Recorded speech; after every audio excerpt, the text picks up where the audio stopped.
गर्दनको दुखाइ स्पेसल्ली हामी गर्दनमा हड्डी खिएर अथवा मांसपेशीको कारणले पनि गर्दनमा दुखाइ आउन सक्छ। 40 वर्ष नागेका मान्छेहरूलाई यो वरिपरि दुख्छ र यो दुखाइ हाततिर अलिअलि जान्छ र विशेष गरी हातका औँलाहरू अलि बढी झमझमाउने, राति बढी झमझमाए जस्तो हुने, सुत्दा थिच्दाखेरि झमझमाउने हुने हुन्छ। त्यो चाहिँ गर्दनमा हड्डी खिएर हुने समस्या हो, जसलाई हामी सर्भाइकल स्पोन्डिलोसिस भन्छौँ।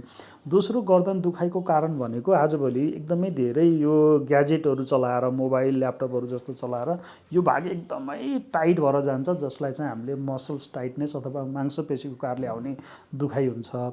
यस्तो केसमा हड्डी खिएको केसमा पनि सुरुको स्टेज छ भने अथवा मांसपेशीको दुवै केसमा अकुपञ्चर, अकुप्रेसर, मोक्जिबिसन, कपिङ, त्यसपछि फिजियोथेरापीका विभिन्न पद्धति र नेचुरोप्याथीलाई कम्बाइन गरेर उपचार गर्दा निको हुन्छ। त्यतिखेर त तत्काल समस्या समाधान हुन्छ, तर दीर्घकालीन समाधानको लागि सर्टेन एक्सर्साइजहरू फिजियोथेरापिस्टको सल्लाह बमोजिम गर्नुपर्ने हुन्छ।